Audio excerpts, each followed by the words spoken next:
काऊन नमोकारम् अर्हन्ताणं तहेवसिद्धाणम् आयर्यवज्जायाणं लोयम्य सबसाभूणम्।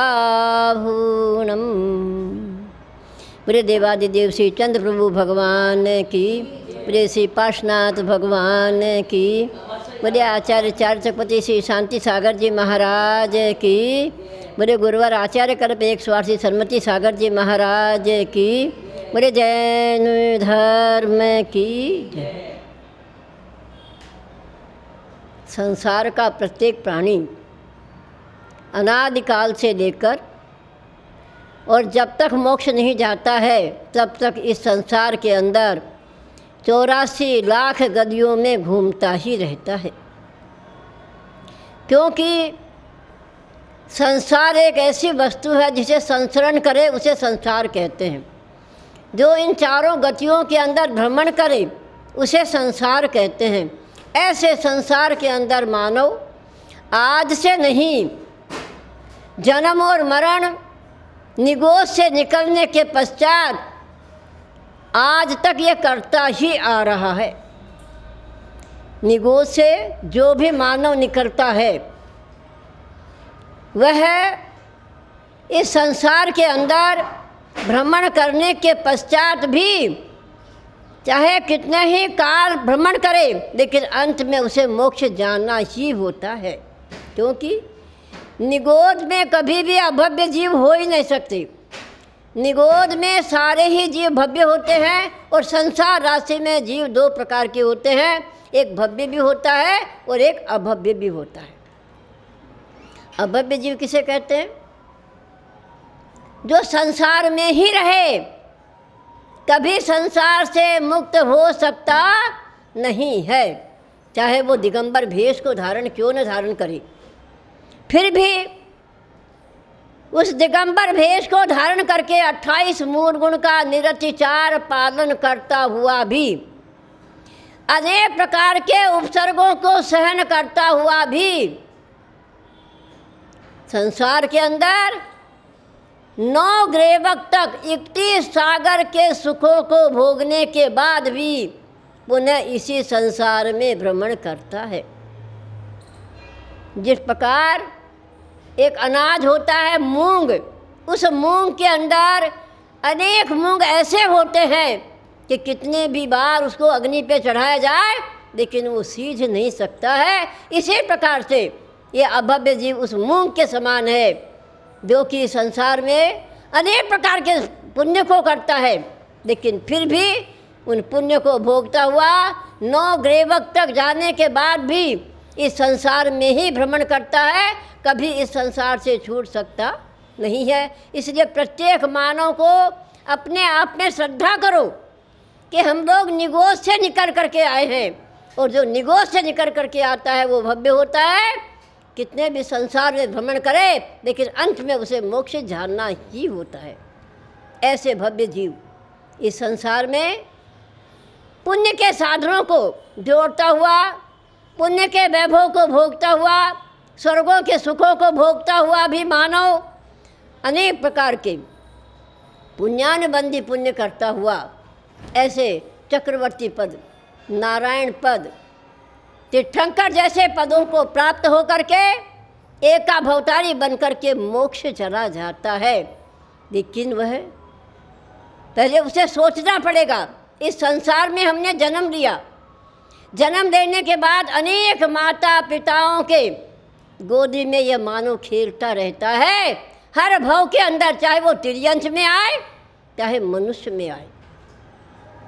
तिर्यंश भी अपनी ममता अपने बच्चों के प्रति कितनी लुटाते हैं, आप सोचिए। मानव सोच नहीं पाता है। अगर मानव ये सोचे कि माँ की ममता और पिता की क्षमता अगर मानव अपने अंदर में उतार ले तो माँ जैसी ममता नहीं मिलेगी और पिता जैसा क्षमता नहीं मिलेगा। कितने भी बच्चा गलती करे परंतु माँ की ममता ऐसी होती है कि वह उसे गलती करके आने पर भी अपने छाती से लगा लेती है, और पिता पीठ पे हाथ रखता हुआ उसे क्षमा कर देता है, चलो कोई बात नहीं, एक बार गलती होती है।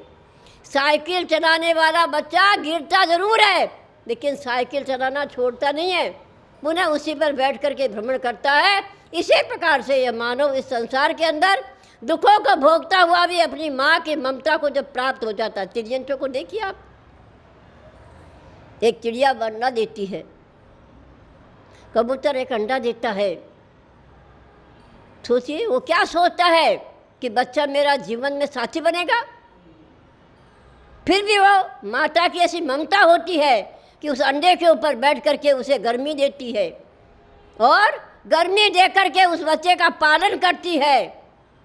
और जब बच्चा अंडे से बाहर आता है और उसके पंख होते हैं तो उस माँ के साथ साथ उड़ता हुआ आपके आंगन में आता है।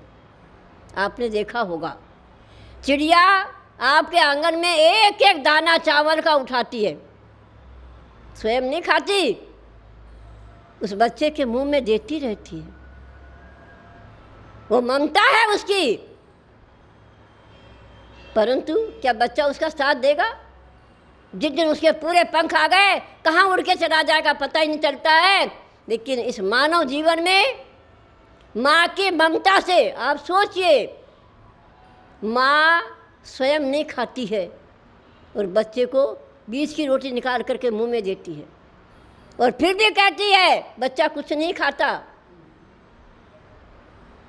फिर भी गीले में सोकर के बच्चे को सूखे में सुलाती है, अंगुली पकड़ करके उसे चलना सिखाती है। और जब बच्चे बड़े हो जाते हैं तो फिर क्या कहते हैं? सोचिए आप, संसार में मानो दो चीज़ में ऐसा फंसता है कि वह अपने आप को भी संभाल नहीं पाता है। एक रूप होता है, एक रुपया होता है। क्या होता है? मानव के पास दो चीज़ होती है, एक रूप होता है, एक रुपया होता है। जिन दोनों को जिसके पास होता है, रूप से मानव अकड़ जाता है, मैं कितना सुंदर, अपने आप को कैसे बनाता है वो? जिस प्रकार एक पाटा होता है, अगर गीली लकड़ी से इस पाटे को बना दिया जाए और धूप में रखो तो क्या होता है? तीन पैर नीचे होते हैं, एक पैर ऊपर हो जाता है अकड़ करके। इसी प्रकार मानव रूप से अकड़ जाता है, वो कहता है मेरे समान संसार में कोई नहीं है। और दूसरा रुपया, अगर उसके पास रूप भी है और पैसा अगर उसके पास हो जाए तो फिर क्या होता है? आप सोचिए अपने आप में, वो पकड़ा जाता है, पैसा उसे पकड़ के खींचता है। वो कहता है अब मेरी लक्ष्मी कभी मेरे पास से जाने वाली नहीं है। लेकिन कभी सोचा आपने, एक सरस्वती होती है, एक लक्ष्मी होती है। सरस्वती हमेशा बैठ के रहती है, वो कभी खड़ी नहीं होती। खड़ी होकर के कभी वीणा नहीं बजाती, वो बैठ के ही रहती है। लेकिन लक्ष्मी हर समय खड़ी रहती है और वो क्या कहती है कि जब तक तेरा पुण्य है मैं तेरी ठोकरें भी खाऊंगा, लेकिन मैं जाऊंगी नहीं। परंतु जिस दिन तेरा पुण्य खत्म हो जाएगा मैं तेरे पास एक क्षण भी रहने वाली नहीं। कोयला बन के निकल जाऊंगी, सरफ बन के चली जाऊंगी, छप्पर फाड़ के उड़ जाऊंगी, लेकिन मैं तेरे पास रहने वाली नहीं। लेकिन सरस्वती एक ऐसी होती है जो एक बार कंठ में आ जाती है वो बैठ के रहती है, वो कभी जाती नहीं। विद्या एक ऐसी चीज़ होती है, विद्या विहीनम पशु ही समाना। विद्या से रहित मानव क्या होता है? पशु के समान होता है। इसलिए जिसके पास दो चीज़ आ जाती है, एक रूप एक रुपया, वह मानव अकड़ जाता है और रुपये से पकड़ जाता है। वो कहता अब मेरे समान संसार में नहीं कोई। लेकिन इन्हीं दोनों चीज़ से मानव जकड़ा रहता है, संसार से पार नहीं हो सकता। हमारे आचार्य कहते हैं जितना परिग्रह कम करोगे उतना ऊपर उठोगे और जितना परिग्रह ज़्यादा होगा उतना आप नीचे चले जाओगे। एक मोर होता है, वो क्यों नहीं उड़ पाता? चिड़िया के समान चील के समान, कबूतर के समान क्यों नहीं उड़ पाता? क्योंकि उसके पंख होते हैं और वो पंखों का इतना भारी वजन होता है कि वो मोर उड़ नहीं पाता। इसी प्रकार से इस मानव को भी ये पैसा आगे नहीं उड़ने देता, आगे बढ़ने नहीं देता। ये परिग्रह एक ऐसी चीज़ है। परिग्रह किसे कहते हैं जानते हो आप? परिग्रह किसे कहते हैं? परि माने चारों तरफ, परि माने चारों तरफ और ग्रह माने लगा हुआ। चारों तरफ से जिसके ग्रह लग जाता है उसे कहते हैं परिग्रह। 99 का चक्कर है ये। अगर 99 रुपये हो गए उनका सुख नहीं भोग पाता, लेकिन 1 रुपये के लिए घूमता रहता है। 100 पूरा कब हो, इसलिए मानव का कभी मन नहीं भरता। ये मन एक ऐसा गड्ढा है कि इसको खोदते चले जाओ, खोदते चले जाओ, रेत बाहर निकलती चली जाएगी, लेकिन खड्डा कभी भर नहीं सकता है। ऐसे परिग्रह से लगा हुआ मानव चारों तरफ से ऐसा पकड़ा जाता है, ऐसा जकड़ा जाता है कि मानव उससे बाहर निकलना चाहते हुए भी निकल नहीं पाता है। लेकिन ऐसे महापुरुष इस संसार में होते हैं। भारत भूमि हमारी बहुत पवित्र भूमि है। भूमियाँ बहुत है, भोग भूमियाँ होती है, मनुष्यखंड की भूमियाँ होती है, अथवा अनेक प्रकार की कुभोग भूमियाँ होती है। बहुत है भूमियाँ, लेकिन भारत भूमि एक ऐसी होती है जिसमें तीर्थंकर जैसे महापुरुषों का भी जन्म होता है। विद्यार्थी पर्वत पे विद्याधर रहते हैं, अनेक प्रकार के भोगों को भोगते हैं, लेकिन तीर्थंकर नहीं बन सकते। वो तीर्थंकर का जन्म आर्यखंड में होता है और भरत ऐरावत विदेश क्षेत्र में ही होता है जहाँ आर्यखंड होता है। ऐसे हमारी भूमि पे हमने जन्म लिया है और यहाँ आने के बाद भी अगर रूप और रुपये में फंसे रहोगे तो कभी भी तुम्हारा कल्याण हो सकता नहीं है। ऐसी भूमि पर आने के बाद, ऐसे शरीर को पाने के बाद, अगर हम विकलांग हुए होते, हमारे हाथ पैर कम हुए होते, 1 अंगुली भी अगर हमारी कम होती है, तो मानव अपना कल्याण नहीं कर सकता है, दीक्षा धारण नहीं कर सकता है।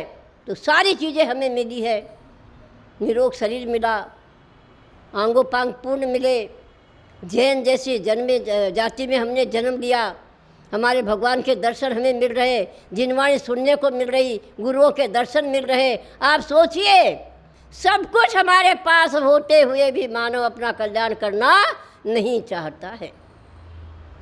इसलिए सभी को मेरा बहुत बहुत मंगल आशीर्वाद है कि इस भारत भूमि पर हमने जन्म लिया है।